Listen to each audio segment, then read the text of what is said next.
Good afternoon दक्ष। बेटा मेरी आवाज़ आ रही है आपको? स्क्रीन पे साफ नज़र आ रहा है?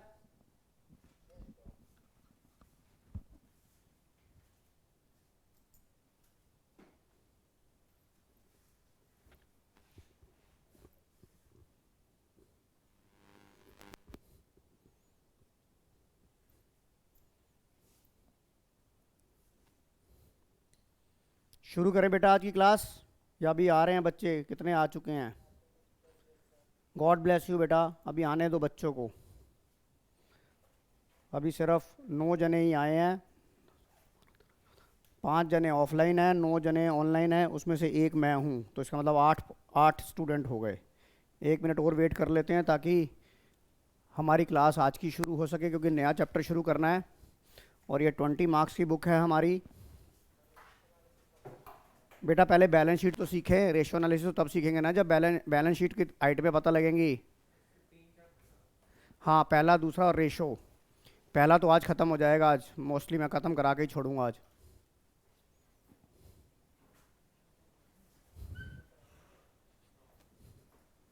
आ जा बेटा, मेहुल गोली के साथ बैठ जा।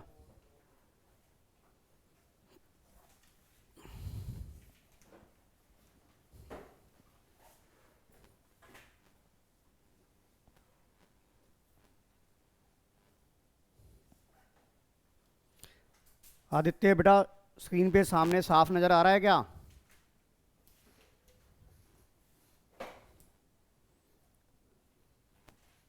कृपया बेटा अपना कैमरा ऑन कर लीजिए। मैंने लास्ट टाइम भी आपको बोला था, दोबारा नहीं बोलूँगा मैं, नहीं तो जो ऑफलाइन आया उनकी क्लास लूँगा, तुम्हारी क्लास ही मैं बंद बंद कर दूँगा मैं।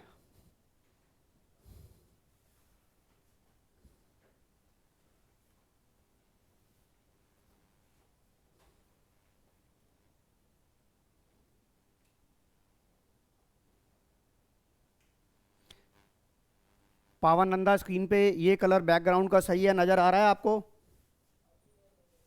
कोई दिक्कत इसमें? श्रुति बंसल कलर सही है इसका? दक्ष, ठीक है, ओके।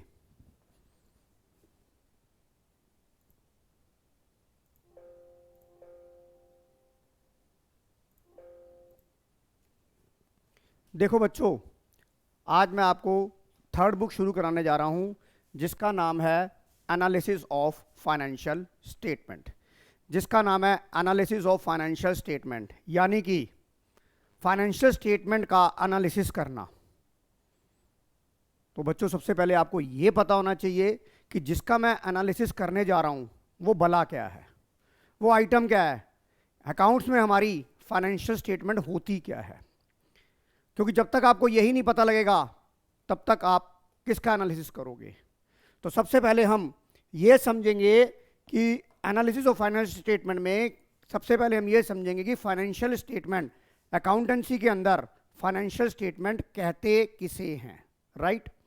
आप ये देखिए बेटा, financial statement of the company. Financial statement of the company क्या क्या होती है? Number one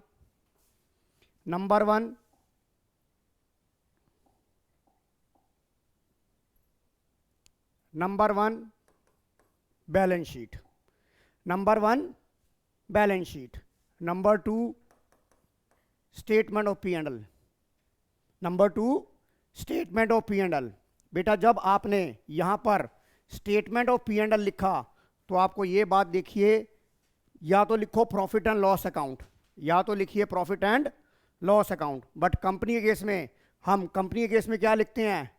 statement of P and L.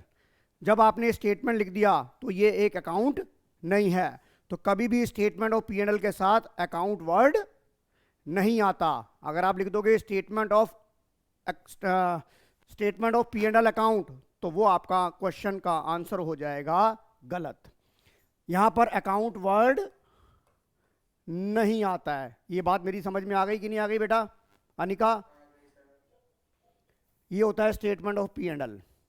अब आ जाइए, तीसरा क्या है? तीसरा है हमारी नोट्स टू अकाउंट्स, और चौथा है हमारा कैश फ्लो स्टेटमेंट। चौथी है मेरी कैश फ्लो स्टेटमेंट। ये हमारी फाइनेंशियल स्टेटमेंट होती है। ये हमारी फाइनेंशियल स्टेटमेंट होती है।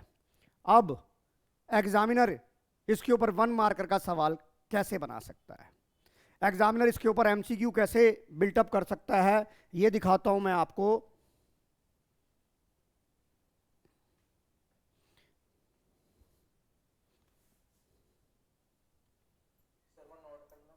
अबे नहीं भाई, मैं तुमको फाइल भेज दूंगा अंकल। देखिए, अभी आपको पता लगा कि फाइनेंशियल स्टेटमेंट क्या होती है sir. Number 1 balance sheet, number 2 notes to accounts जो हमने पिछली क्लास में भी करा, नंबर 3 स्टेटमेंट ऑफ P&L या प्रॉफिट एंड लॉस अकाउंट, और नंबर 4 कैश फ्लो स्टेटमेंट। अब मैं इस पे आपका 1 मार्कर बना सकता हूं, एमसीक्यू बनाता हूं मैं 1 मार्कर का। Which of the following are not a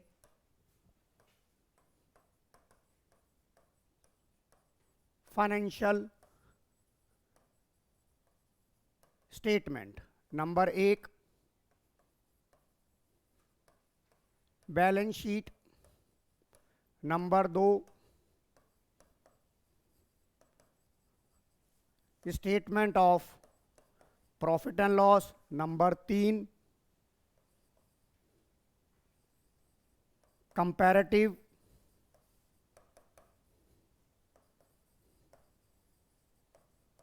balance sheet, और नंबर 4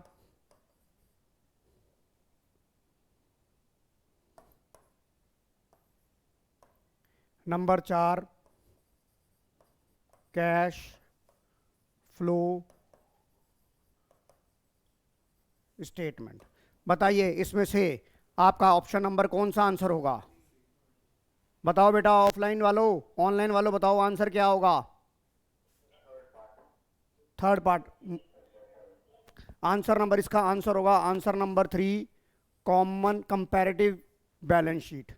बेटा वृत्ति, समझ आ गया ये बात? कोई डाउट इसमें? जानवी ढल,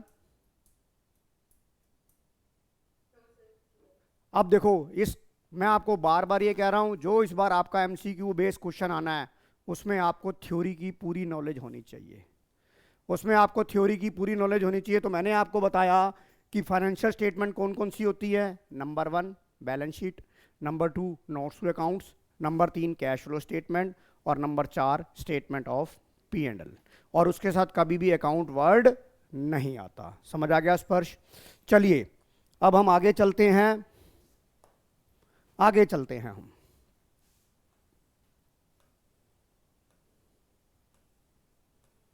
अब देखिए, आप अपना पेज नंबर ओपन करिए, आपके पास बुक होगी, बुक का पेज नंबर ओपन करेंगे आप, page number 1.6, page number 1.6।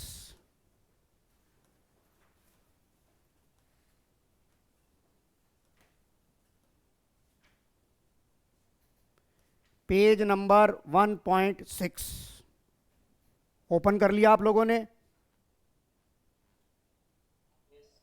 Anika देर, पेज ओपन कर लिया आपने 1.6? देखिए पेज 1.6 के ऊपर आपको बैलेंस शीट गिवन है। अब सबसे पहला एमसीक्यू इस पे क्या बनेगा, इधर देखिए। The balance sheet of company prepared prescribe form, underline the word part 1 schedule 3 of the company act. कौन सा पार्ट, कौन सा पार्ट है ये? पार्ट 1 है। इसके ऊपर भी एग्जामिनर क्वेश्चन बना सकता है कि बैलेंस शीट का statement, balance sheet company act के अंडर में कौन से पार्ट में है, पार्ट 1 में है, पार्ट 2 में है? तो आपका आंसर होगा पार्ट 1। मेरी बात समझ में आ रही है? ये आप अपनी किताब के अंदर अंडरलाइन कर लो बेटा, ये आप अपनी किताब के अंदर भी अंडरलाइन करिए आप। एक एक शब्द की पूरी कीमत है बेटा। Balance sheet of the company is prepared in the prescribed form that is part 1 of the schedule 3 of the company act. बेटा पहले जब ये 1956 के अंदर कंपनी लॉ बना था, 1956 के अंदर जब कंपनी लॉ बना था तो इसका जो शेड्यूल था वो शेड्यूल 3 था। पहले जो था अर्लियर जो आपका एक्ट बना उसके अंदर जो कंपनी एक्ट था वो 1956 के अंदर, उसके अंदर शेड्यूल 3 अब है, उसमें जो था वो शेड्यूल 6 था। 19, सॉरी मैं गलत बोल गया, 2013 से पहले आज शेड्यूल 3 है, और जब 1956 का कंपनी एक्ट बना वहां पर शेड्यूल 6 था, इसका नंबर शेड्यूल 6 था। बताओ मेरी आवाज आ रही है बेटा आदित्य शर्मा? दक्ष आपको आ रही है? ये शेड्यूल अब क्या है? अब शेड्यूल 3 पार्ट 1 है। पहले शेड्यूल 6 हुआ करता था, पर हमने तो लेटेस्ट पढ़ना है law, part 1 of the schedule of the company act. अब देखिए आपके पास इस बैलेंस शीट का फॉर्मेट बना हुआ है नीचे, जो तो बोल्ड में बने हुए हैं, ये देखिए। अब आपके पास ये फिगर है। बैलेंस शीट जो कंपनी की बनाई जाती है ये ऐसे नहीं बनाई जाती है, मैंने नहीं बनाई है, ये मैंने नहीं बनाई, ये किसने बनाई है? Schedule 3 part 1 of the company act. पहले बेटा, पहले 1956 था, उसे भूल जाओ बेटा, उसे आप भूल जाइए, उसे आप भूल जाइए। समझ रहे हो सरदार जी? अब ये जो बैलेंस शीट बनती है ये 2 साल की इकट्ठी बनती है। ये जो अब कंपनी की जितनी भी आपने प्रोजेक्ट में बनाओगे, प्रोजेक्ट में देखोगे तो बैलेंस शीट आपको 2 साल की फिगर लिखनी है। पहली साल की फिगर कौन सी होगी? पहली साल की फिगर होगी that is called current year. पहले कौन सी आएगी? करंट ईयर, और बाद में कौन सी आएगी? Previous year. बताओ ये भी बात समझ में आ गई? देखो लिखी है कि लिखी वहां पर, ये बात छवि भान लिखी है वहां पर, छवि भान लिखी है ये बात। अब जो आपको बोल्ड में लिखे गए हैं, ब्लैक जो आपको बोल्ड में लिखे गए हैं, जो बोल्ड में लिखे गए हैं, इन्हें हम बैलेंस शीट में बोलते हैं मेन हेड। इसे हम क्या बोलते हैं? Main head. जैसे कि आपका बैलेंस शीट वो आप देख रहे हो, बैलेंस शीट में आपको 1.6 पेज के ऊपर आपको लिखा, ब्लैक में लिखा हुआ है, बोल्ड में लिखा है इक्विटी एंड लायबिलिटी। नंबर 1 लिखा है शेयर होल्डर फंड, नंबर 1 लिखा है शेयर होल्डर फंड। ये क्या है आपका? Number 1 point. इसे क्या बोलते हैं? बोल्ड में लिखा है, ये क्या है आपका? इसे क्या बोलेंगे? Main head. इसे हम क्या बोलेंगे? Main head. और जो इसके अंदर बच्चे हैं ए बी सी, इसको जो ये ए बी सी लिखा है, share capital, share holder fund, ये हमारे क्या हैं? ये आपके क्या हैं? मेन हेड हो गए। ये आपके क्या हो गए? सॉरी, ये जो इक्विटी एंड लायबिलिटी है ना, इक्विटी एंड लायबिलिटी आपका क्या है? इक्विटी एंड लायबिलिटी है आपका main head. Equity and liability आपका मेन हेड है। मेन हेड के अंदर क्या क्या हेड है? ये शेयर होल्डर फंड, ये आपका मेन हेड हो गया। दूसरा मेन हेड कौन सा हो गया बेटा? Point number 2। पॉइंट नंबर 2 जो ब्लैक में है वो आपका मेन हेड है। बच्चों बड़ा जल्दी आ गए हो आप, बैठो। आप एक चेयर और ले ले बेटा।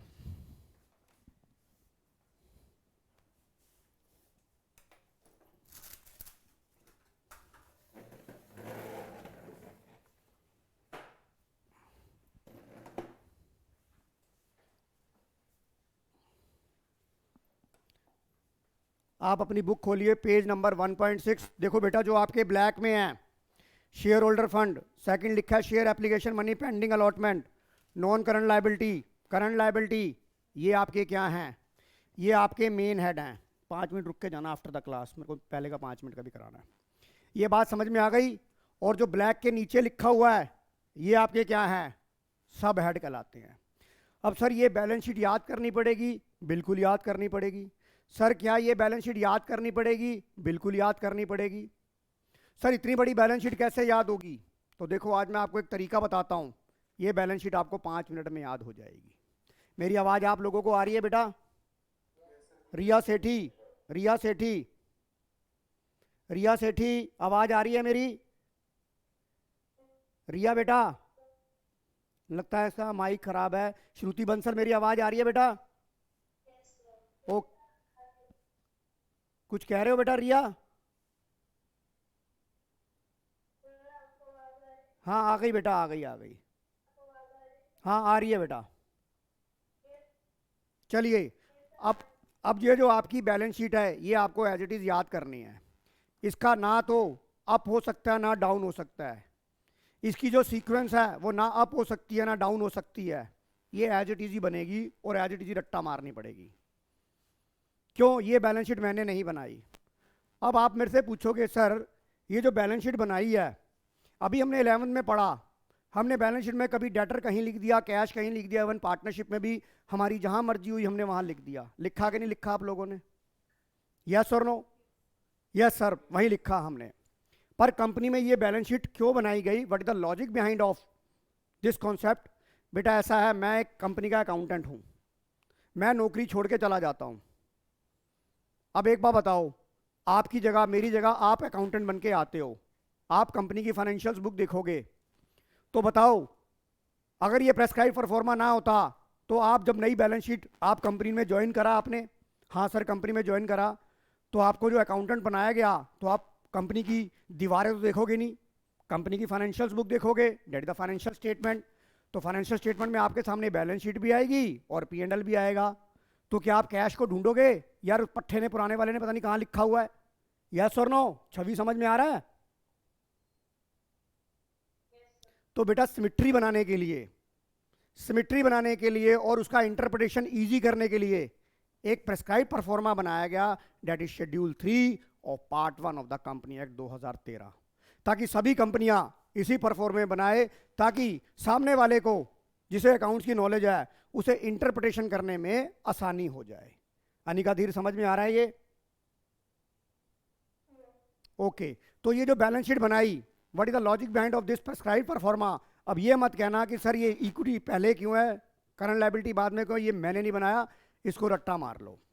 अब इसे कैसे याद करना है, इसका एक तरीका है, बहुत शॉर्ट तरीका है। तो चलिए अब मैं आपको बैलेंस शीट का तरीका बताता हूं।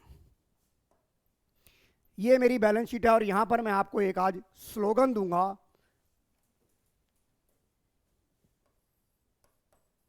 शोर शराबा नहीं चलेगा।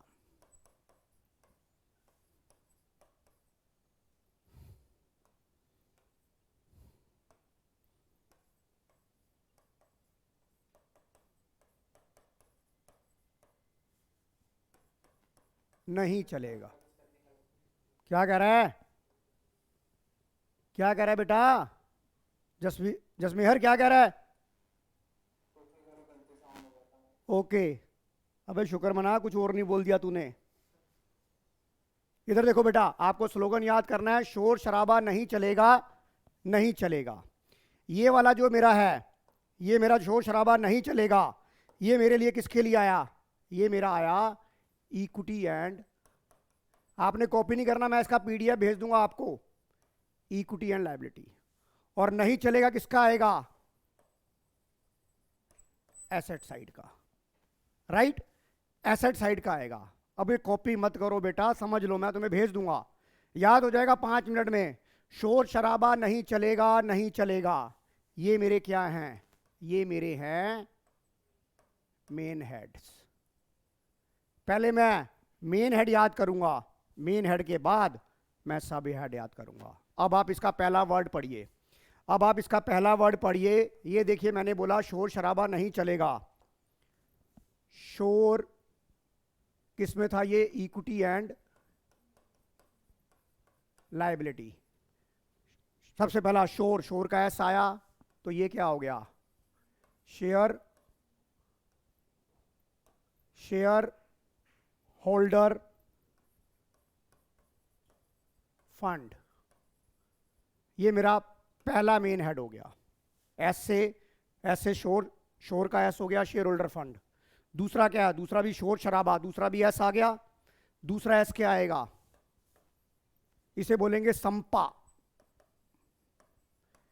Share application money pending allotment. तुमने भी संपा लिखा हुआ है, लिखो शेयर एप्लीकेशन मनी, अपनी कॉपी पे लिख लो, अपनी किताब में लिख लो, share application money pending allotment. पहला एस बता रहा है शेयर होल्डर फंड, दूसरा एस बता रहा है संपा, share application money pending allotment, share application money pending allotment. वृत्ति बेटा समझ आ रहा है? दक्ष अब आ जाओ, शोर शराबा। तीसरा आ गया क्या? तीसरा आ गया एन। एन से बनेगा non current liability. Non current liability, N से बनेगा नॉन करंट लायबिलिटी। शोर शराबा नहीं, फिर लास्ट क्या आया अभी लायबिलिटी में? सी। सी से बनेगा करंट लायबिलिटी।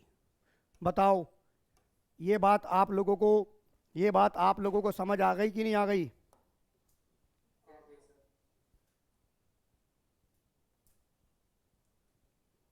देखो आपको स्क्रीन पे नजर आ रहा है बेटा?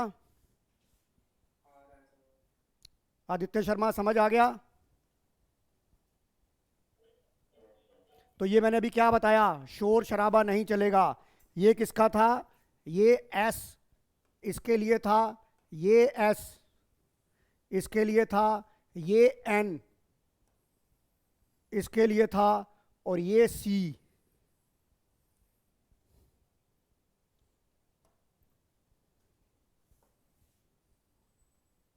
बताओ ये बात समझ आ गई कि नहीं आ गई? कोई डाउट? जानवी ढल कोई डाउट? छवि भान, पावन नंदा, कोई डाउट? अब अभी हम एक तरफ का याद करेंगे। शोर शराबा नहीं चलेगा, ये हमारे हो गए मेन हेड। अब दूसरी तरफ चलते हैं। अब दूसरी तरफ चलते हैं। नहीं चलेगा। अब नहीं वाले में मैं आपको एक स्लोगन लिख के दे रहा हूं। ये मेरा स्लोगन एसेट साइड का है। नहीं फ्रेंड्स, टिक्की नहीं, ढोकला लो। नहीं फ्रेंड्स, टिक्की नहीं, ढोकला लो। आपने क्या लिखा हुआ है? कुछ भी, चलो ये याद रहेगा तुम्हें। नहीं फ्रेंड्स, टिक्की नहीं, ढोकला लो। नहीं फ्रेंड्स, टिक्की नहीं, ढोकला लो। ये आपका यहां एन क्या स्टैंड करेगा? एन स्टैंड करेगा नॉन करंट एसेट्स। समझ में आ गया बेटा? ये समझ में आ रहा है बेटा? ये बेटा समझ में आ रहा है ये? अब आपको मैं एक चीज बता रहा हूं। यहां पर इस बार बैलेंस शीट में चेंज हो गया है। पिछली बार के मुकाबले इस बार ये बैलेंस शीट में चेंज हो गया है। इधर देखिए, जो येलो कलर से आपको नजर आ रहा है, येलो कलर से जो नजर आ रहा है, नॉन करंट एसेट में पहला यहां पर होता था खाली फिक्स एसेट्स। यहां पहले होता था खाली फिक्स एसेट। अब इस साल से ये चेंज हो गया। अब इसकी जगह क्या आएगा? Property comma plant and equipment, और ब्रैकेट में आएगा फिक्स एसेट्स। तो यानी कि जो एफ, नहीं फ्रेंड्स इधर देखो, ये आपकी बुक में भी बना हुआ है, आप इधर देखो, ये एन लिखा है नॉन करंट एसेट्स। अब ये क्या है? ये एफ है फिक्स एसेट्स। अब ये एफ पहले यहां होता था फिक्स एसेट्स। अब ये पहले फिक्स एसेट यहां होता था। अब ये यहां से बेटा ये शिफ्ट होके कहां आ गया? वे तू क्यों हिल रहा है भाई इतना?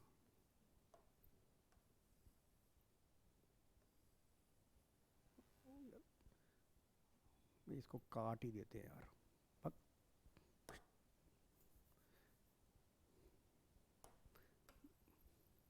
ये बेटा जो एफ आया वो अब यहां चल के आ गया है। ये ससुराल से मायके में आ गया है। अब पहले ये ससुराल में बैठा हुआ था, ये मायके में आ गया है। अब इससे आगे आप क्या लिखोगे? देखिए आपकी किताब में लिखा हुआ है, क्या लिखा हुआ है? यहां क्या लिखा है? Property comma plant and equipment, और यहां पर है ये। बेटा मेरी बात समझ में आ रही है? ये बात समझ में आ गई बच्चों आपको?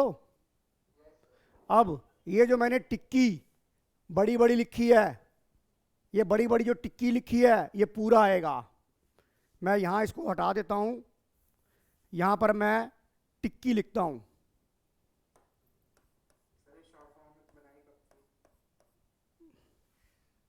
ओ भाई पढ़ ले सदार। इधर देख टिक्की, आज तेरे घर आ रहा हूं टिक्की खाने के लिए मैं, सुन रहा है? अबे टीचर डे पे देख, एक टीचर की बोतल दियो और साथ में टिक्की दियो। क्यों जसमेहर? हाँ ठीक है, टिक्की देखो, T stand for tangible assets, Mehul Kohli समझ में आ रहा है मयंक वालिया? आई स्टैंड फॉर इंटेंजिबल एसेट्स। अभी मैं इनके बारे में सब कुछ बताऊंगा। सी मतलब कैपिटल वर्क इन प्रोग्रेस, और आई मतलब इंटेंजिबल एसेट्स अंडर, ये सारी आइटमें बताऊंगा मैं, डेवलपमेंट। ये बताओ, ये बात समझ में आ गई कि नहीं आ गई? बताओ बच्चों, दक्ष ये बात समझ आ गई कि नहीं आ गई?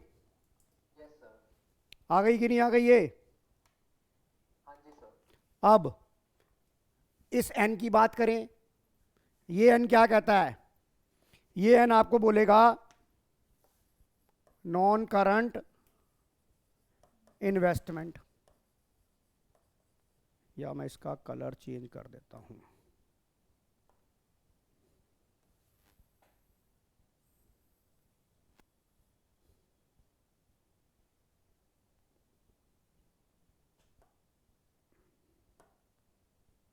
ये समझ में आ गई बेटा? ये क्या बन गई? नॉन करंट इन्वेस्टमेंट बन गई ये। बेटा समझ आ रहा है कि नहीं आ रहा? ये एन हो गया। अब आ जाओ डी। डी क्या होगा आपका? Deferred tax asset. डी क्या होगा? Deferred tax asset.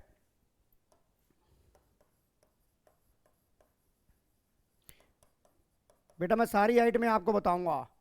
Deferred tax asset, और हमेशा एल स्टैंड करेगा आपका long term loans and advances.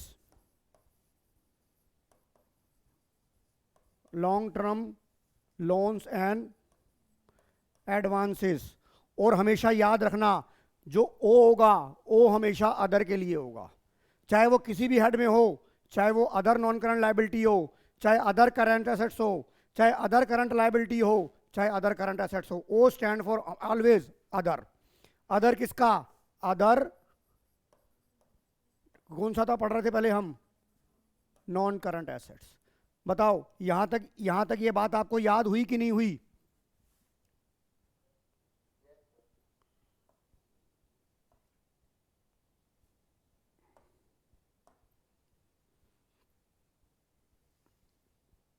बताओ बोर्ड की तरफ देखो बेटा, आपको ये याद हो गया कि नहीं हो गया?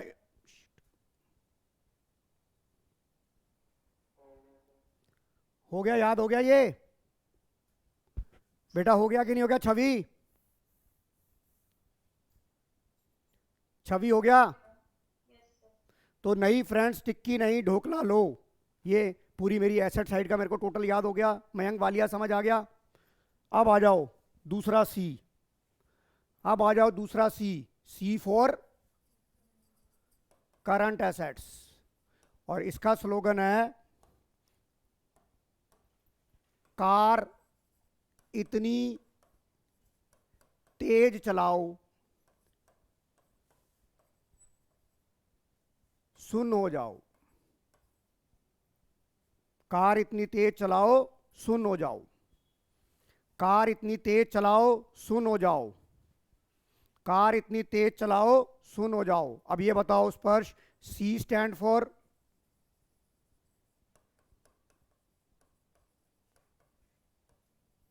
Current investment, C stand for current investment, I stand for inventory, T stand for trade receivable,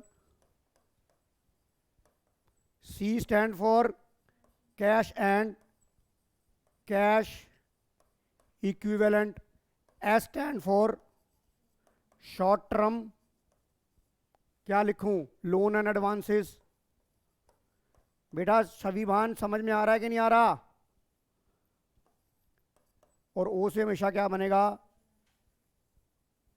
other current assets. बताओ ये बात समझ में आ गई कि नहीं आ गई आप लोगों को? क्या कह रहा है? सुन हो जाओ, ओ लिखा है। पाजी समझ आया कि नहीं आया? अब देखो दोबारा से चलते हैं, दोबारा से स्टार्टिंग से चलते हैं हम।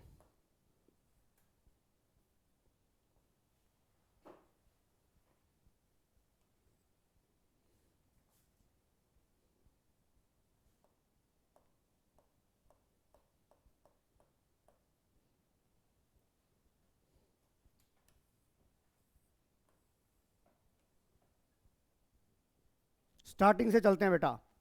सबसे पहले मैंने आपको ये बताया कि हमारे फाइनेंशियल स्टेटमेंट, हम तीसरी बुक करने जा रहे हैं, एनालिसिस ऑफ फाइनेंशियल स्टेटमेंट।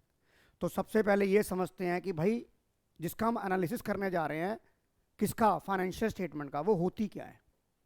तो फाइनेंशियल स्टेटमेंट में क्या क्या आता है? फाइनेंशियल स्टेटमेंट में आप पेज नंबर, आपको यहाँ पर बुक में भी लिखा है, फाइनेंशियल स्टेटमेंट जो होती है नंबर वन होती है बैलेंस शीट, नंबर 2 होती है नोट्स टू अकाउंट्स, नंबर 3 होती है स्टेटमेंट ऑफ P&L और नंबर 4 होती है कैश फ्लो स्टेटमेंट। फिर मैंने आपको ये सवाल कराया, MCQ कैसे बन सकता है इस पे, which of the following are not a financial statement. Sir balance sheet तो मेरी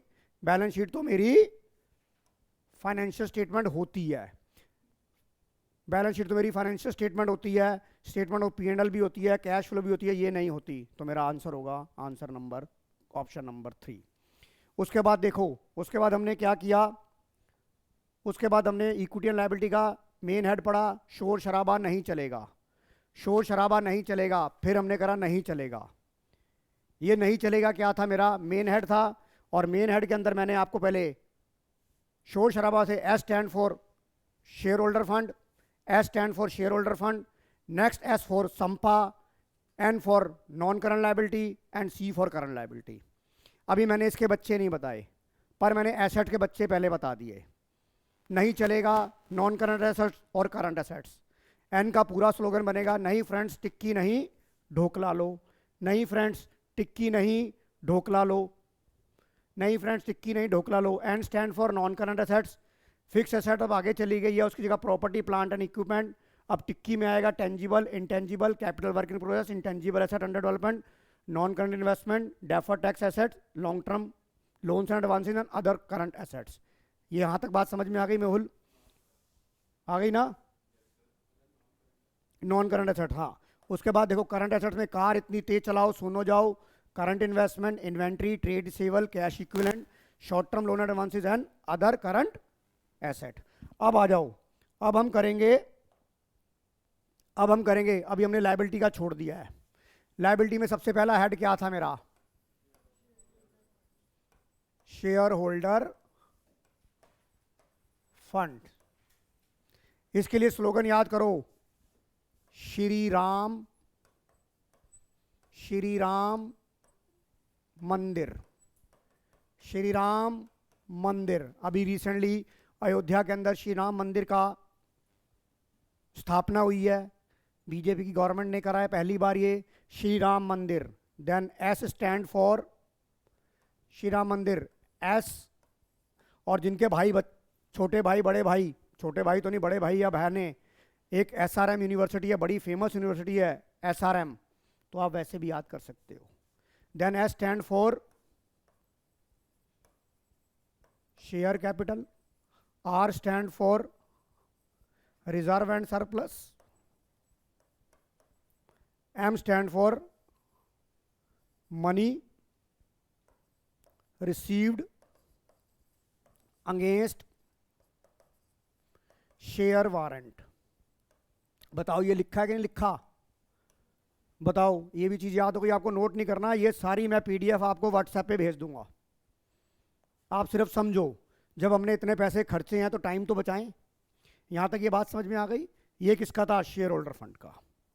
अब आ जाओ, दूसरा क्या था? Non current liabilities. Shruti Bansal समझ में आ रहा है? इसका स्लोगन है लड्डू दो ऑरेंज लो, लड्डू दो ऑरेंज लो। देखा है ना मजेदार? लड्डू दो ऑरेंज लो, लड्डू दे दो, ऑरेंज ले लो। L stand for, L stand for long term borrowing, long term borrowing. D for defer tax liability. O हमेशा, ओ मैंने क्या बोला आपको, अदर। ओ हमेशा क्या आएगा, अदर, नॉन करंट। अनिका धीर समझ में आ रहा है बेटा?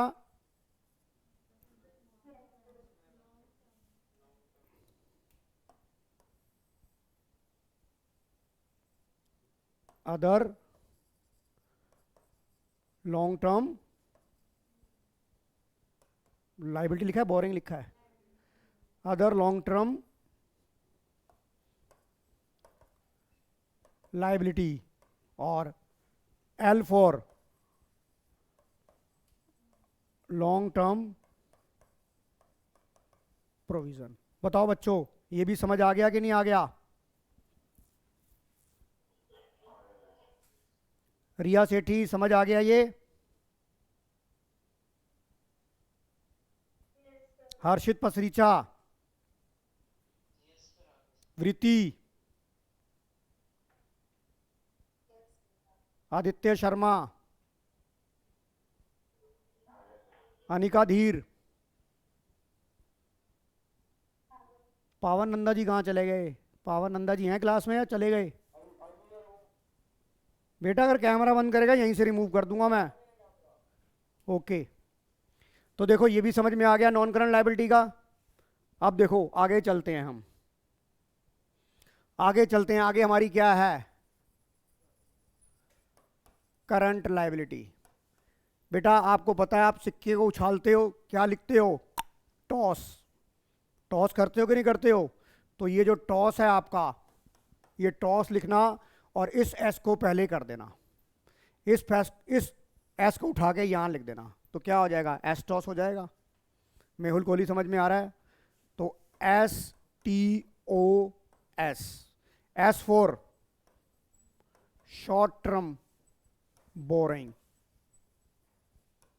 बेटा जानवी डल समझ में आ रहा है? Trade payable.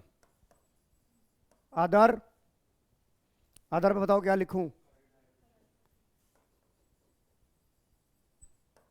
करंट लायबिलिटी, और S for short term provision.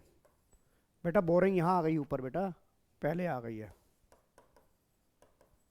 बताओ ये बात समझ में आ गई? ये बात आप लोगों को समझ में आ गई मयंक वालिया? अब मैं इस पूरी बैलेंस शीट को देखो 1 मिनट में आपके सामने लिख दूंगा। अब मैं इस पूरी बैलेंस शीट को एक तरीके से आपके सामने लिखूंगा। इधर देखो फटाफट लिख दूंगा मैं, आपने कुछ नहीं करना।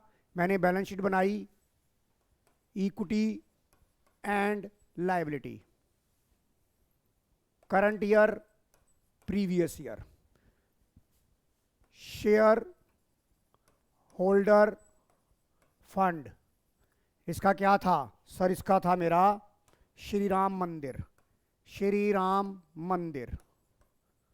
Share capital, reserve and surplus, बेटा मैं यहीं याद करा दूंगा आपको। मनी, श्रुति बंसल समझ में आ रहा है? हो गई, याद हो गई? Share warrant, right, number 1। Colour change करता हूं, नंबर 2 संपा, शेयर एप्लीकेशन मंडी पेंडिंग अलॉटमेंट। नंबर 3, नंबर 3 में क्या था, नॉन करंट लायबिलिटी। इसमें मेरे बच्चे क्या थे, इसमें थे क्या, लड्डू दो ऑरेंज लो, लड्डू दो, इधर देखो यहां लिखता जाऊंगा मैं, long term borrowing. D for, बेटा देखो समझ में आ रहा है अनिका धीर?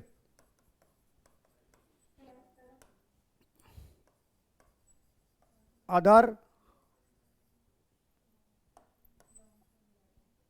अदर लॉन्ग टर्म लाइबिलिटी, और लड्डू दो ऑरेंज लो लॉन्ग टर्म प्रोविजन। बताओ मेरी बात समझ में आ गई? उसके बाद क्या शुरू हो गया? उसके बाद क्या शुरू हुआ? चौथा, करंट लायबिलिटी। करंट लायबिलिटी शुरू हो गई, और करंट लायबिलिटी में क्या आया? एस्टॉस। एस्टॉस, क्योंकि बेटा हो सकता है आपसे एक नंबर में वो ये भी पूछ सकता है कि आप इसका सीक्वेंस बताइए। जैसे भी मैं आपको पहले बैलेंस शीट कराता हूं, फिर मैं आपको इसके एमसीक्यू और 1 मार्कर कराऊंगा। Short term boring, trade payable, other current liability, और शॉर्ट टर्म प्रोविजन। बताओ ये बात समझ में आ गई?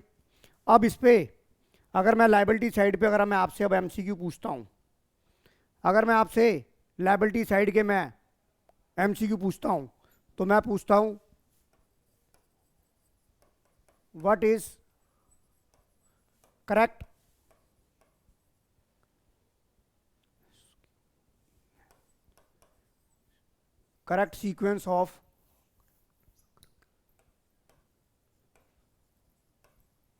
sequence of current liability? What is the correct sequence of? Option number 1, 2, 3, 4.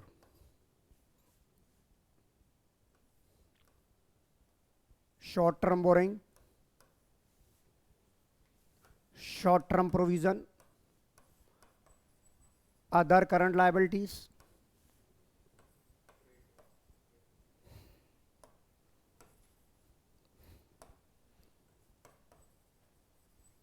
trade payable. Option number 2, short term provision, other current liability, trade payable, or short term borrowing. Right? Option number 3, short term borrowing, trade payable,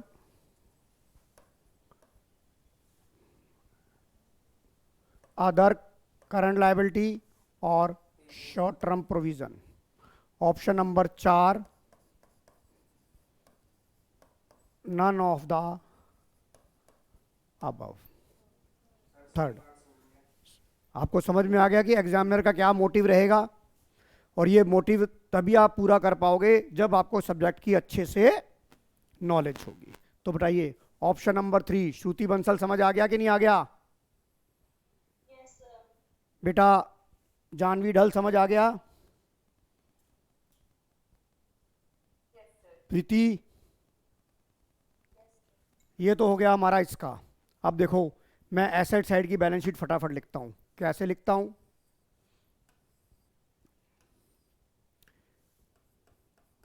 non current assets, यहां आ जाएगा fix asset, यहां आ गई। यहां पर क्या आ जाएगा? Property equal comma plant and equipment. ठीक है, फिर क्या आ गया? टिक्की tangible assets, intangible asset, capital work in progress and I. उसके बाद क्या आ जाएगा? नहीं फ्रेंड्स, टिक्की टीआईसी टिक्की नहीं, नॉन करंट इन्वेस्टमेंट। ठीक है बेटा, उसके बाद बताओ क्या आएगा? Deferred tax asset, long term loan and advances,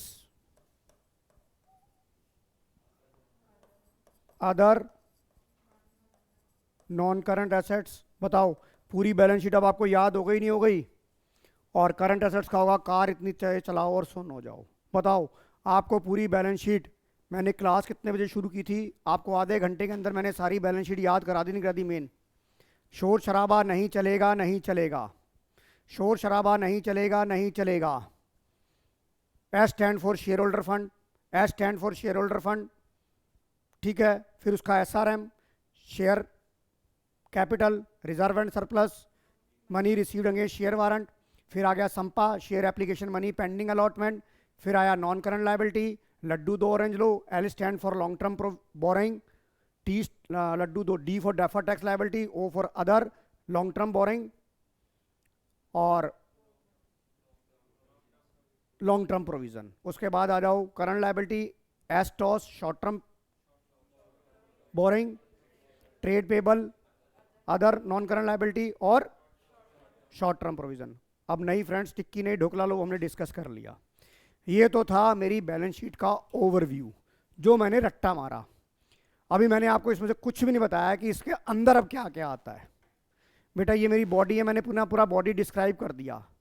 अब ऊपर भेजे में क्या है, मुंह में क्या है, दिल में क्या है, पेट में कौन सी आंतड़ियां हैं, अब इनकी डिस्कस करेंगे हम। अब हम इसका डिस्कस करेंगे कि इसके अंदर क्या क्या है। तो ये वैसे बैलेंस शीट याद करना बहुत मुश्किल है, तो हम धीरे धीरे करके आपको एक एक करके मैं बैलेंस शीट याद कराऊंगा जो एग्जामिनेशन पॉइंट ऑफ व्यू से बहुत ज़्यादा इंपॉर्टेंट है। तो सबसे पहले जो मैं बैलेंस शीट का हेड उठाऊंगा, सबसे पहले जो मैं बैलेंस शीट का हेड उठाऊंगा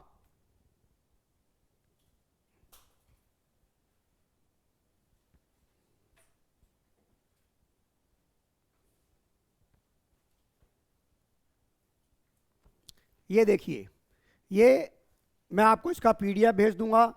आपको इसी को ज़्यादा याद कर लो, आपके सवाल हो जाएंगे। सबसे पहले मैं जो आपको बात याद कराऊंगा, मैं सबसे पहले आपको जो आइटम याद कराऊंगा वो करंट एसेट्स की कराऊंगा। किसकी कराऊंगा?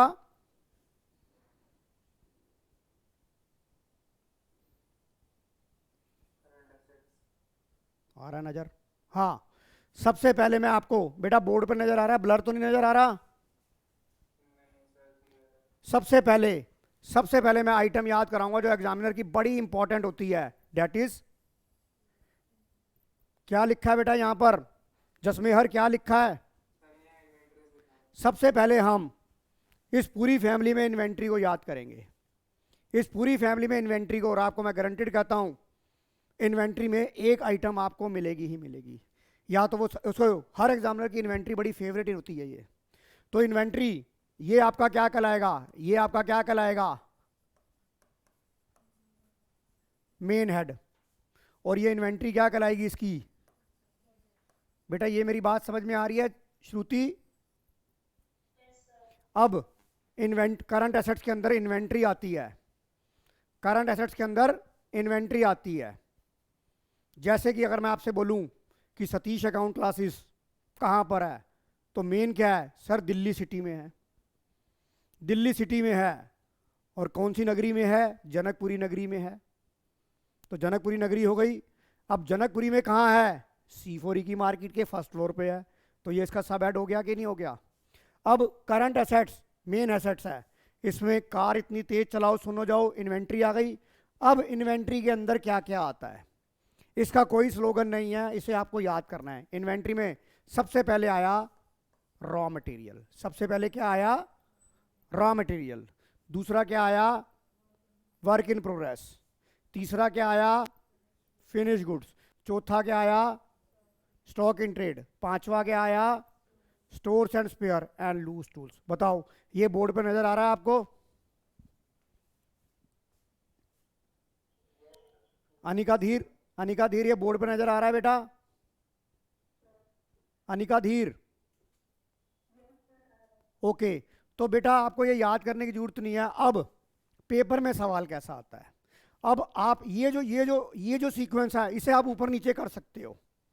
इस सीक्वेंस में हार्ड एंड फास्ट रूल नहीं है।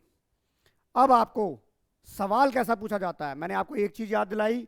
सबसे पहले इन्वेंट्री याद करा, रॉ मटेरियल। भाई स्टॉक इन्वेंट्री में क्या होगा? रॉ मटेरियल होगा, WIP होगा, फिनिश स्टॉक होगा, स्टॉक इन ट्रेड होगा। सर एक बार बताओ, इस फिनिश गुड्स में और इस स्टॉक इन ट्रेड में क्या फर्क है? इस कोई बताएगा इस फिनिश गुड्स में और स्टॉक इन ट्रेड में क्या फर्क होता है?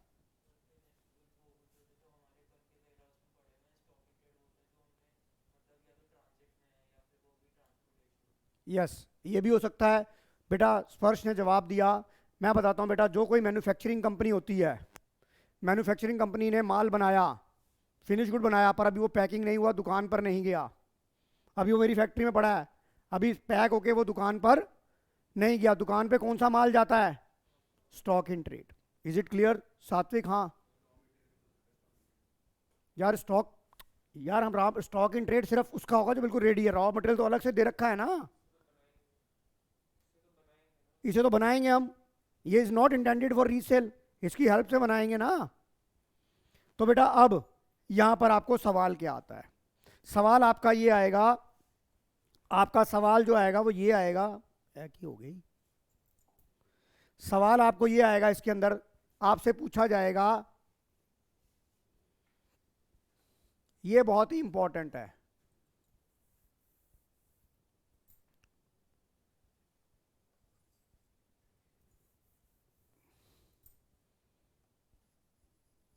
आपसे सवाल पूछा जाएगा कि जो ये आइटम है मैं आपको बता रहा हूं, उसका मेन हेड बताइए और सब हेड बताइए। और ये जो मैं आज आइटम लिखवा रहा हूं, ये हर पेपर में आपको मिलती है। आपसे सवाल पूछा जाएगा कि बेटा लूज टूल्स का मेन हेड और सब हेड बताइए। आधा नंबर का ये होगा और आधे नंबर का ये होगा, आधे नंबर का ये होगा और आधे नंबर का ये होगा। तो ये बताइए लूज टूल्स का मेन हेड कौन सा है? लूज टूल्स कहाँ आता है? एसेट में। एसेट में कौन सी होगी, करंट के नॉन करंट? तो आपका मेन हेड क्या हो गया? Current assets. और सब हेड क्या हो जाएगा आपका?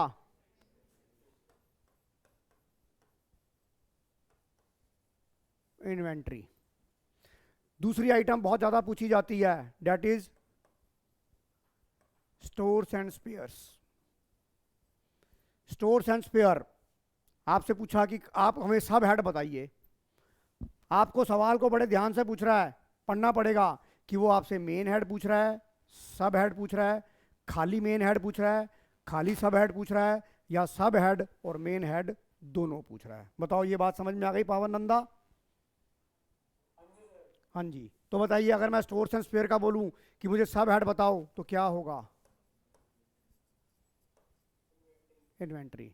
अगर मैं आपसे पूछता हूं स्टॉक इन ट्रेड का, मुझे मेन हेड बता दीजिए।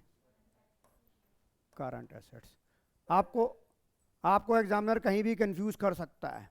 ये बात समझ में आ गई कि नहीं आ गई? ये बात समझ आ गई कि नहीं आ गई? यस और नो? आज मैंने आपको क्या याद करा दिया? मैंने आपको याद करा दिया इन्वेंट्री के अंदर, करंट एसेट में इन्वेंट्री, इन्वेंट्री में क्या है? Raw material, WIP, finish goods, stock in trade, loose tools and stores and spare.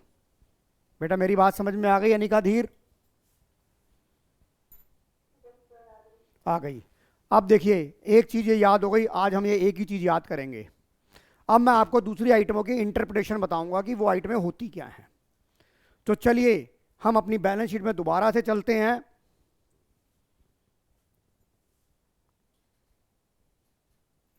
देखिए स्क्रीन पर आ गया। अब मैं आपको एसेट के बारे में डिस्कस करता हूं। अब मैं आपको 11th क्लास में लेके चलता हूं। अब मैं आपको 11th क्लास में लेके चलता हूं।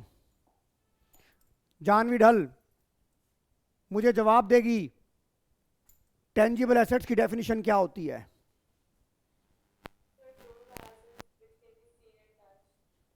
दोज एसेट विच कैन,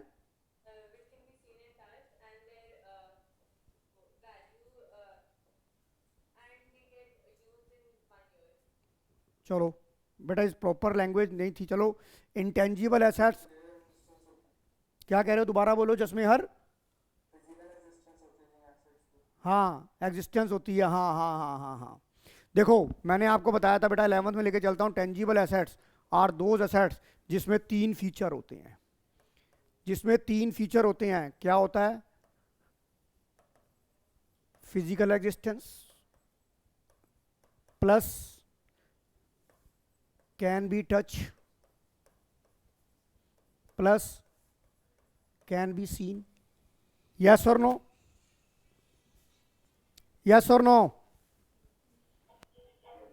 अब आप अपनी इसके अंदर क्या क्या आइटमें आती हैं? इंटेंजिबल एसेट्स में मैंने आपको डेफिनेशन बताई, दूसरी डेफिनेशन बताता हूं।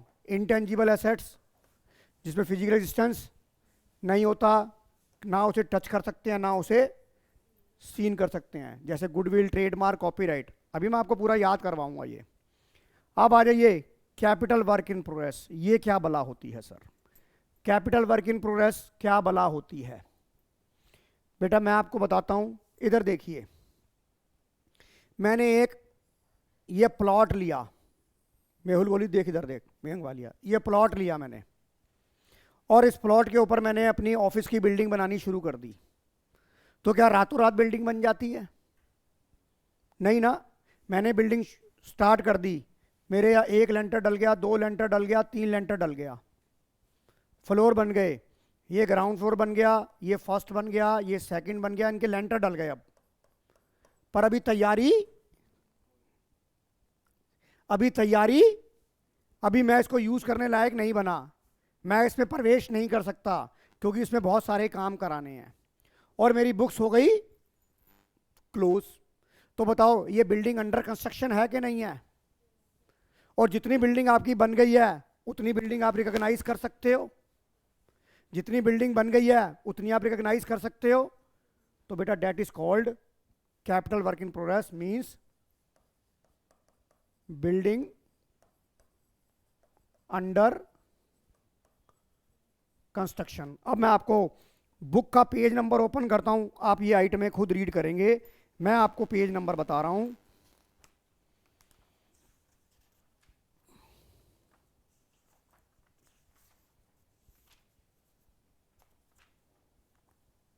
धीरे धीरे याद करेंगे बेटा, ये एक साथ ये याद नहीं होगी। आप एकदम पहले तो एकदम पेज नंबर ओपन करिए 1.33 इन्वेंट्री पे, और देखिए इन्वेंट्री के अंदर बी में आइटमें लिखी हुई हैं, उसको अंडरलाइन करिए। यहां पर ये अंडरलाइन करिए जहां पर देखिए लिखा है इंक्लूड्स रॉ मटेरियल, यहां पर लिखा हुआ है बेटा, देखो रॉ मटेरियल लिखा 1.33 पे लिखा है, लिखा वो। वैसे मैं आपको इसका पीडीएफ भेज दूंगा। छवि भान मिला कि नहीं मिला? श्रुति बंसल मिल गया? It include raw material, WIP, finish good, stock in trade, stores and spare and loose tools. Is it clear? अब आ जाइए अब आ जाइए पेज नंबर 1.30। इसके ऊपर प्रॉपर्टी, प्लांट एंड इक्विपमेंट को देखो, अंडरलाइन करो, एक एक करके आइटम याद कराऊंगा। इसके अंदर आप टेंजिबल एसेट्स को याद करिए। टेंजिबल एसेट्स की मैंने डेफिनेशन बता दी है। टेंजिबल एसेट्स में क्या क्या आ गया? Land, building, machinery, furniture, fixture, computer, vehicle, office equipment and extra. क्योंकि इन सबका क्या है? फिजिकल एग्जिस्टेंस है, can be touch, can be seen. Is it clear बेटा? ये समझ आ गई? वृत्ति याद हो रही है धीरे धीरे? अब आ जाइए दूसरी आइटम आ जाइए, that is called intangible assets. Intangible assets are those assets which cannot be physically seen, cannot be touched, cannot be seen. The example of goodwill, इसके नीचे अंडरलाइन लगाओ, goodwill, नॉन, हाँ goodwill, brand, trademark, computer software, master hand and publishing, titles, mining rights, copyright, patent, license and franchisee, etc. मेरी बात समझ में आ गई? ये बेटा याद करनी पड़ेगी, इसका याद करने का कोई तरीका नहीं। मैंने आपको डेफिनेशन बता दिया है। Those assets, intangible assets are those assets which can be physical, can be touch, can be scene.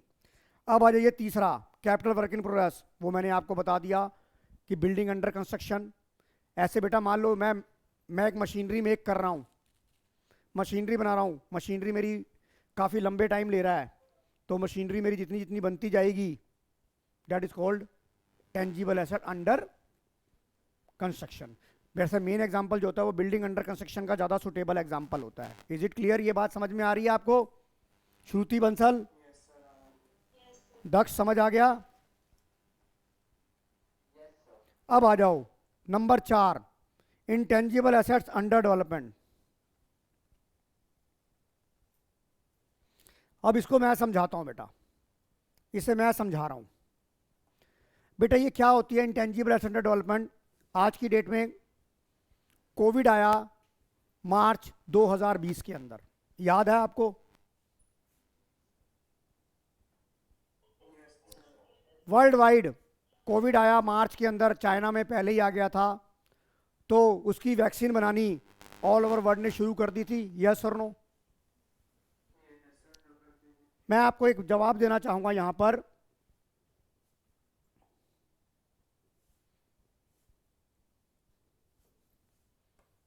Covid 19 आया जनवरी 2020 में, यस और नो? अरे बाबूजी मुझे पता है चाइना में दिसंबर में आया था, चलो चाइना में आ गया दिसंबर 2020 में, हम जसमेहर की बात मान लेते हैं। अच्छा 19 में आया था। हाँ बेटे कर रहा हूँ, टेंशन क्यों लेता है? एक तू ही तो है जो क्लास में कोऑर्डिनेट करता है, बाकी तो सब गूंगे होके बैठे रहते हैं।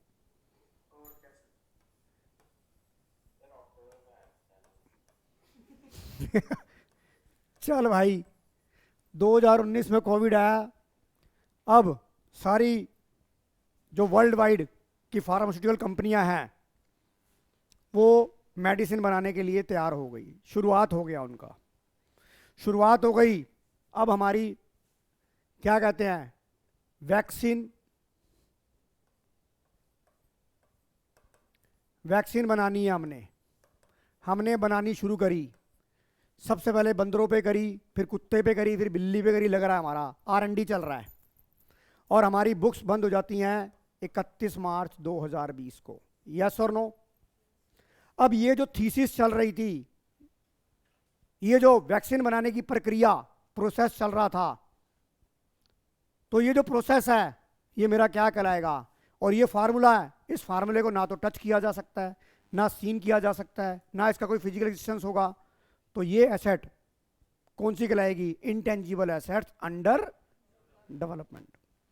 ये अभी वैक्सीन आएगी नहीं, ये अभी 31 मार्च को मेरी बुक्स बंद हो गई, ये वैक्सीन अभी अंडर प्रोसेस में है। दूसरा एग्जांपल बताता हूं, आपने फिल्म देखी होगी क्रिश 3 देखी थी, उसने वो रोहित का फ्यूचर कंप्यूटर उसने तोड़ दिया था और उसका जो पासवर्ड था उसके रेटिना में था, तो उसने उसको हैंग करके लटका दिया था सिंगापुर में। तो वो 20 साल कंप्यूटर बनाने में लगे, उस सॉफ्टवेयर को बनाने में लगे, तो हर साल कंपनी उस सॉफ्टवेयर पे पैसे खर्च कर रही थी। तो जो पैसे खर्च कर रही थी R&D पे, तो जो R&D पे पैसा खर्च कर रहे थे वो किस लिए खर्च कर रहे थे? एक सॉफ्टवेयर बनाने के लिए जिससे आप अपना फ्यूचर देख सकते हो। तो हर साल कंपनी अपनी फाइनेंशियल बुक्स बनाएगी, तो वो जो पैसा खर्च करेगी और वो जो इंटेंजिबल एसेट बनेगी अभी पूरी तरह से बनी नहीं है, that intangible asset is called intangible assets under development. बताओ वृत्ति, ये बात समझ में आ गई कि नहीं आ गई? आदित्य शर्मा, चलिए इंटेंजिबल एसेट अंडर डेवलपमेंट पढ़ो जरा, इसको बुक्स में पढ़ो आपकी। Like patent intellectual property rise under development, ये बात आपको याद हो गई। अब आ जाइए अब आ जाइए दूसरा एग्जाम्पल कह रहा हूं। अब आप करंट एसेट्स पे आ जाइए, page number 1.33, cash and cash equivalent, और ये आज का लास्ट होगा point, cash and cash equivalent. Cash and cash equivalent में पहले क्या आएगा? पहले बात को समझो। कैश का मतलब होता है जो हार्ड लिक्विड कैश होता है, cash in hand, cash at bank. और इक्विवेलेंट मतलब जो which are easily converted into cash, जो कैश में इजीली कन्वर्ट हो जाए। तो बेटा कैश एंड कैश इक्विवेलेंट में आइटम कौन सी आती है? Balance with bank, cheques and draft, cash in hand, others and mark balance with bank like unpaid dividend. अब बताता हूं बेटा, ऐसा होता है अनमार्क बैलेंस कौन से हो गए? रिलायंस कंपनी ने डिविडेंड डिक्लेयर करा, रिलायंस कंपनी ने डिविडेंड डिक्लेयर करा और पर सिंगल के अकाउंट में पैसा डाला, पर स्पर्श सिंगल का वो अकाउंट बंद हो चुका था या स्पर्श सिंगल इंडिया को छोड़ के चला गया था, तो ये अनपेड डिविडेंड क्या होगा, इसकी एसेट होगी कि नहीं होगी, क्योंकि इसका राइट हाउस डिविडेंड के अंदर, तो ये वो वाला है एनमार्क वाला। कंपनी के लिए, रिलायंस कंपनी के लिए क्या होगा, लायबिलिटी होगी, पर शेयर होल्डर के लिए क्या होगा, एसेट होगी। इसी तरह कोई कंपनी है जिसने दूसरी कंपनी में पैसा लगा रखा है, मान लीजिए रिलायंस कंपनी ने बाजार में इन्वेस्ट कर रखा है, शेयर मार्केट में इन्वेस्ट कर रखा है, और किसी कारणवश उसे डिविडेंड नहीं आ पाता, तो वो डिविडेंड उसकी एसेट होगी कि नहीं होगी, उसका राइट है उस डिविडेंड में, तो वो जो डिविडेंड होगा वो अनपेड होगा। अब अनपेड जिस कंपनी ने देना है उसकी लायबिलिटी होगी, और जिस कंपनी ने लेना है उसकी एसेट हो जाएगी। बताओ ये बात समझ में आ गई कि नहीं आ गई जानवी?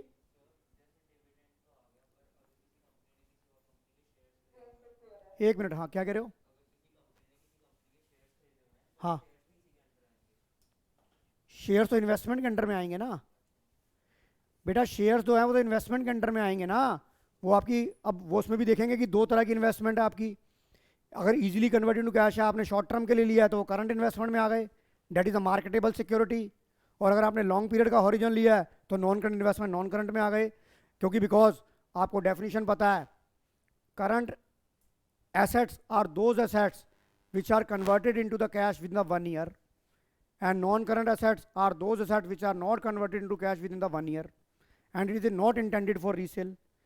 दूसरी तरफ current liability are those liability which are payable within the 1 year of the operating cycle, और दूसरा non-current liability are those liability which are payable after 1 year. Yes or no? Yes or no? मेरी बात समझ में आ गई? कोई doubt यहां तक? अब मैं आपको यहां तक, आप ये सिर्फ 4 चीजें याद करेंगे, आप ये चीजें 4 चीजें याद करेंगे, आपको धीरे धीरे याद करके दिलाऊंगा। अब मैं इस चैप्टर के टेक्निकल पॉइंट ऑफ व्यू पे आता हूं, जो कि कोई नहीं करता, ना ही तुमने किसी ने कराया होगा। पता नहीं रवि सर ने करा दिया ये चैप्टर, ये शुरू अभी चल रहा है। तो चलिए आज मैं आपको एक नई आइटम बताता हूं जो एग्जामिनेशन पॉइंट ऑफ व्यू से बहुत इंपॉर्टेंट है।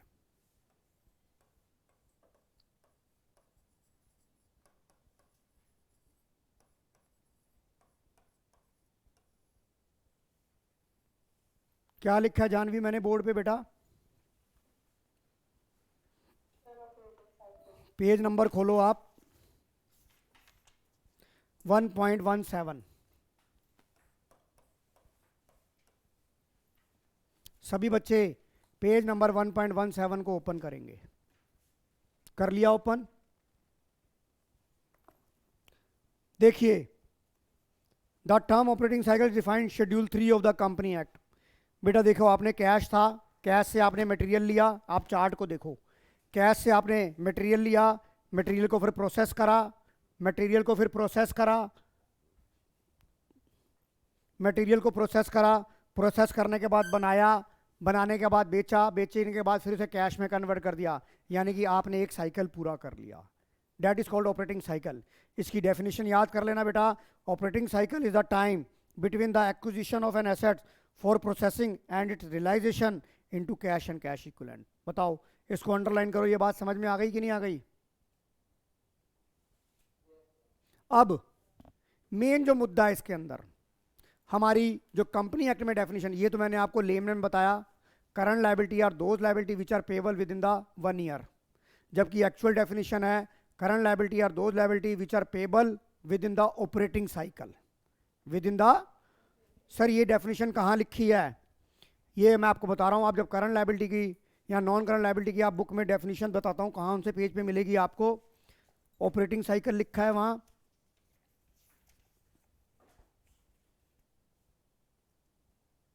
आप देखिए पेज नंबर 1.19 पे लॉन्ग टर्म बोरिंग की डेफिनेशन पढ़िए, 1.19 पे देखो, वहां ऑपरेटिंग साइकिल के बारे में लिखा है कि नहीं लिखा?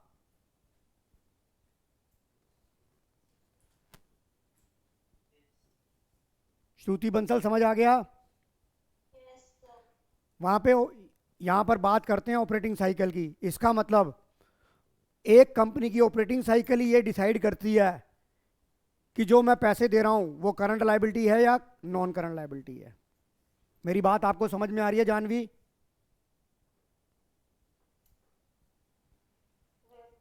अगर आपको ऑपरेटिंग साइकिल नहीं पता, आपने कोई ऑपरेटिंग साइकिल डिसाइड नहीं करा, अगर कोई कंपनी अपना ऑपरेटिंग साइकिल डिसाइड नहीं करती है, if operating cycle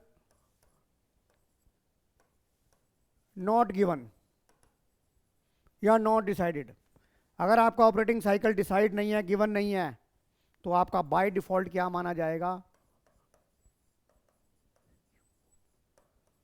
by default माना जाएगा 12 महीने। बाय डिफॉल्ट क्या माना जाएगा? 12 महीने। तो अगर मैं कहता हूं कि मेरा ऑपरेटिंग साइकिल और एक्सपेक्टेड टू पे, अभी मैं नॉर्मल सवाल ले रहा हूं, मान लीजिए मेरा ऑपरेटिंग साइकिल ओसी मतलब 12 महीने है और मैं 12 महीने में पे कर देता हूं, that is treated as current liability. Sanvi समझ में आ रहा है? मेरा ऑपरेटिंग साइकिल 12 महीने है, मैं 11 महीने में पे कर देता हूं, that is current liability. Mehul Kohli समझ में आ रहा है बेटा? अगर मैं कहता हूं मेरा ऑपरेटिंग साइकिल 12 महीने में है और मैं 13 महीने में पे करता हूं, नॉन करंट लायबिलिटी। बताओ, ये बात समझ में आ गई?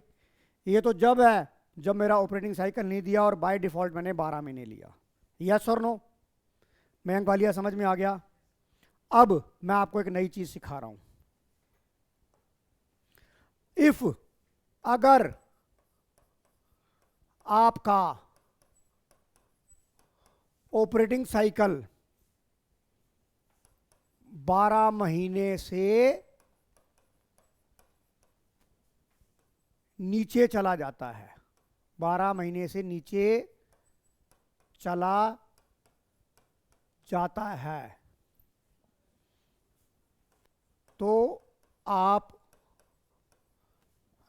12 महीने के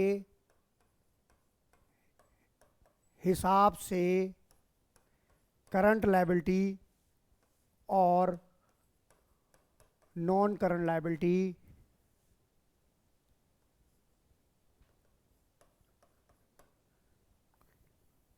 बारह महीने के हिसाब से करंट लायबिलिटी और नॉन करंट लायबिलिटी बनाएंगे। सर क्या मतलब?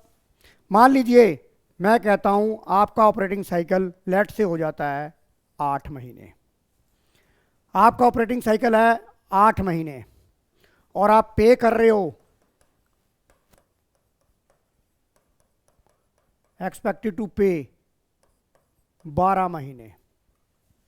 मैंने आपको क्या बोला? अगर आपका ऑपरेटिंग साइकिल 12 महीने से नीचे चला जाता है तो आप 12 महीने के हिसाब से अपने करंट और नॉन करंट को डिसाइड करोगे, ना कि 8 के हिसाब से। तो क्या हो जाएगी ये मेरी? यस, समझ आ गया कि नहीं आ गया? किसी को ऋषित इसमें दिक्कत है? बताओ, किसी को समझ आया नहीं है तो बताओ। आदित्य शर्मा,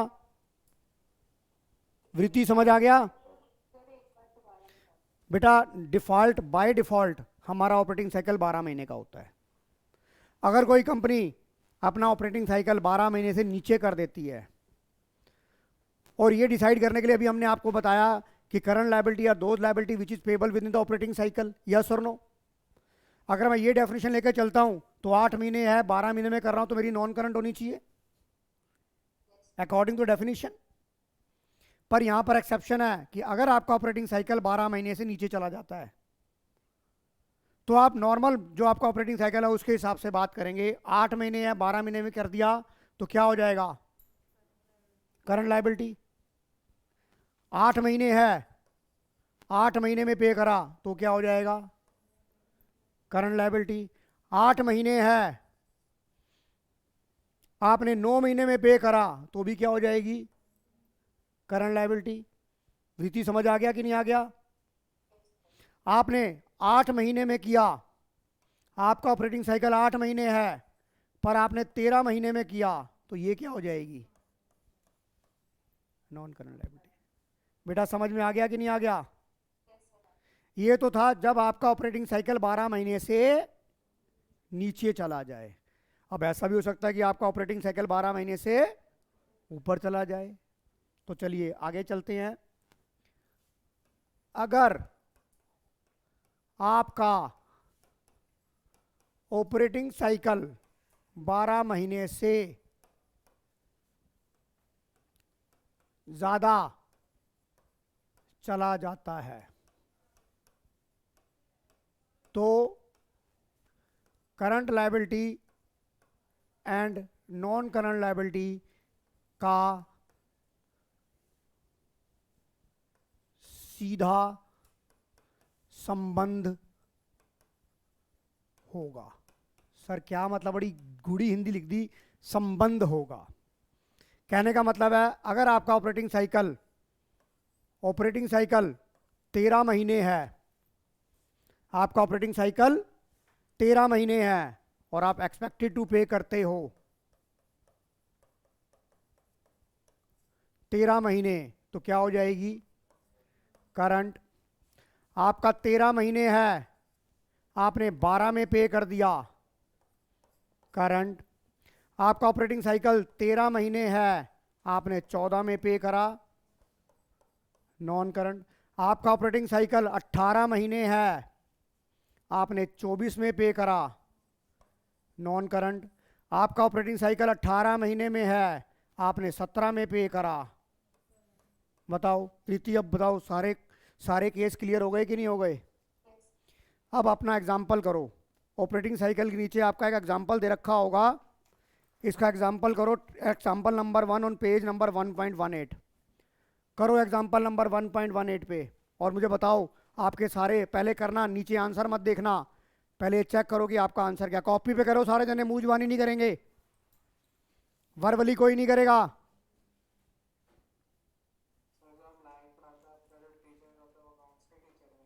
क्या चीज?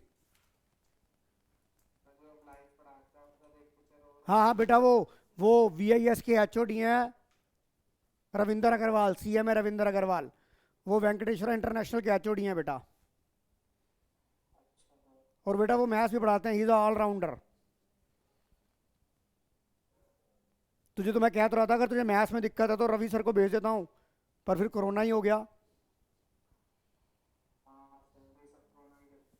करो बेटा ये आंसर बताओ और अपना आंसर चेक करो कि सही आ रहा है कि गलत आ रहा है। बेटा कर, पेन से कर, सलाहें मत कर, सलाहें एडवाइस नहीं देनी, काम करना है। पेपर में सलाहें नहीं चलेंगी। आंसर चेक कर, आंसर चेक कर।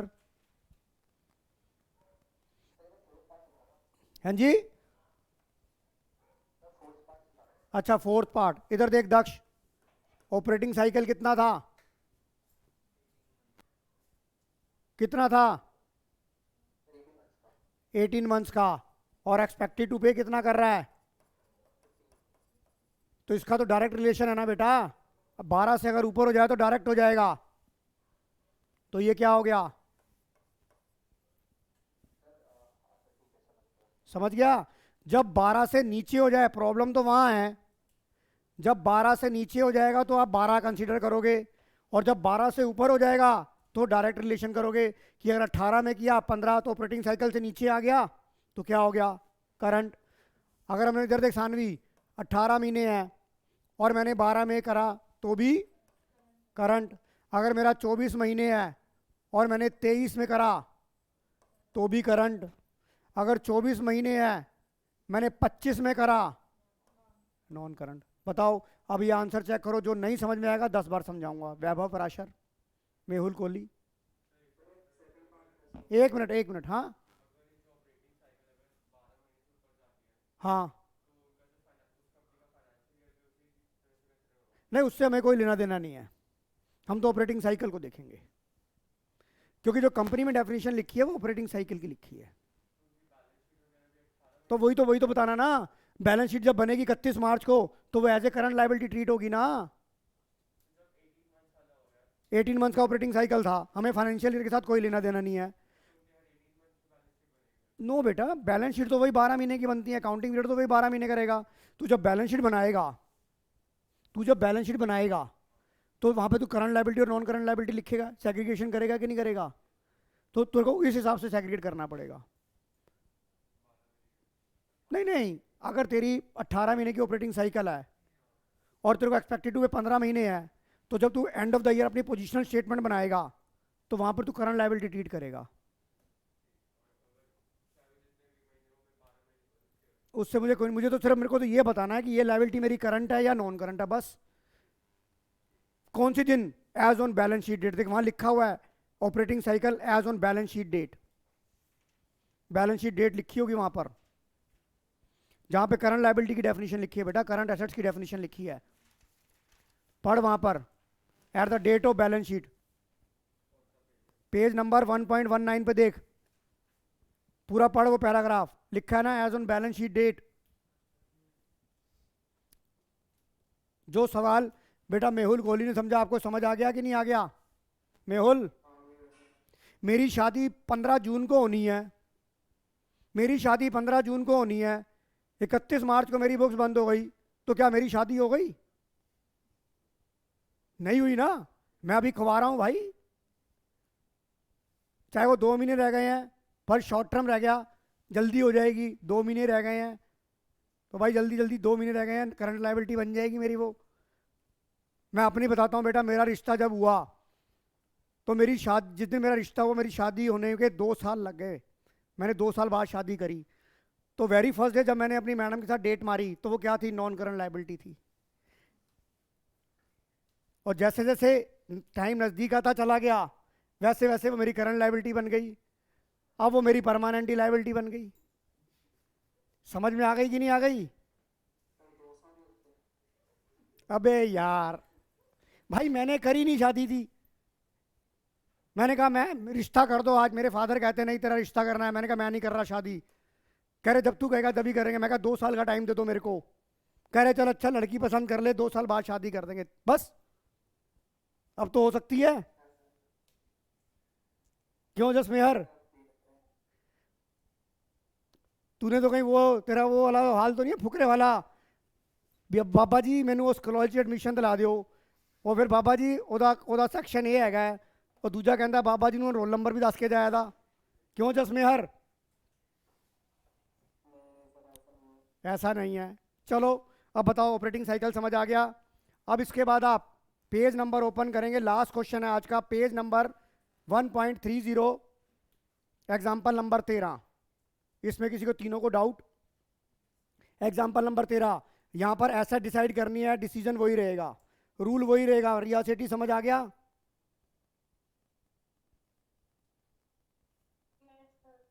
असीम बड़ी जल्दी आ गया।